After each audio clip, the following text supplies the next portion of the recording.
বন্ধুরা, একটি পানি ভর্তি বালতির ওজন 16 সমস্ত 2 ভাগের 1 কেজি। বালতির 4 ভাগের 1 অংশ পানি ভর্তি থাকলে তার ওজন 5 সমস্ত 4 ভাগের 1 কেজি হয়। খালি বালতির ওজন নির্ণয় করুন। এখানে বালতিতে সম্পূর্ণ পানি থাকলে বালতি সহ তার ওজন 16 কেজি বা 16 সমস্ত 2 ভাগের 1 কেজি কিংবা 16 কেজি 500 গ্রাম। বালতির 4 ভাগের 1 অংশ পানি ভর্তি থাকলে তার ওজন এত কেজি। 4 ভাগের 1 অংশ মানে পূর্ণ নয়, 4 ভাগের অংশ থাকে বালতি সহ পানির ওজনটা হচ্ছে যে 5 সমস্ত 4 ভাগের 1 কেজি। তাহলে আমাদের এখান থেকে সম্পূর্ণ পানি ভর্তি বালতির ওজন বের করতে হবে। ওখান থেকে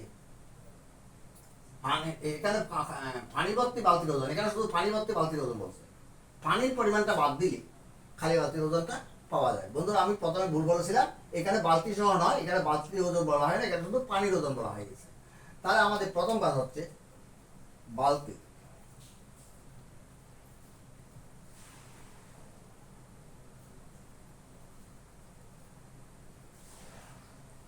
ভগ্নাংশ দেওয়া থাকে সম্পূর্ণ অংশ 1। বালতির 4 ভাগের 1 অংশ পানি,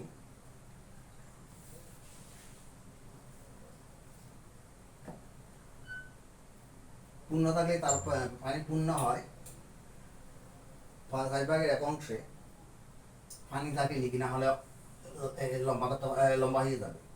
পানি থাকে বালতির 4 ভাগের 1 অংশে পানি থাকে 5 সমস্ত 4 ভাগের 1 মানে 5 সমস্ত ভাঙতে হবে 4 ভাগের 21। সমস্ত ভাগের নিয়ম হচ্ছে এটাকে গুণফলকে এটার সঙ্গে যোগ করা এবং নিচের হর ঠিক থাকবে এত পেয়ে। অংশের ক্ষেত্রে সম্পূর্ণ মানে 1 এর মান বের করতে হবে। 1 বা সম্পূর্ণ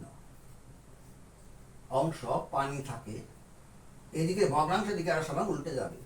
1 ভাগের 4, এটা যেরকম আছে সেরকম করবে, গুণ চিহ্ন হয়। সাইডে সাইডে কাটা গেল, নিচের 21 কোনো ভ্যালু নাই, 1 কোনো ভ্যালু নাই, 21। তাহলে বালতিতে যখন পানি 4 ভাগের 1 অংশ পানি থাকে, সেই বালতির ওজন সহ পানির ওজন সহ মোট 21 কেজি। এখানে শুধুমাত্র পানি ভর্তি বালতির ওজন, পানির ওজন বলা হয়েছে 16 সমস্ত 2 ভাগের 1 কেজি। তাহলে আমাদের বালতির ওজন নির্ণয় করতে বলছে। তাহলে এটা থেকে এখানে বালতির ওজন আছে, পানির ওজন আছে, এখানে শুধু পানির ওজন, সুতরাং এইটা থেকে এটা বিয়োগ করলে বালতির ওজন পাওয়া যাবে। সুতরাং খালি বালতির ওজন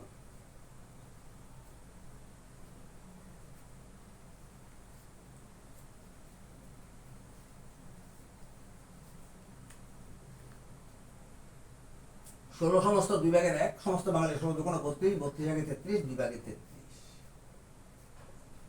এখানে লিখবো কেজি।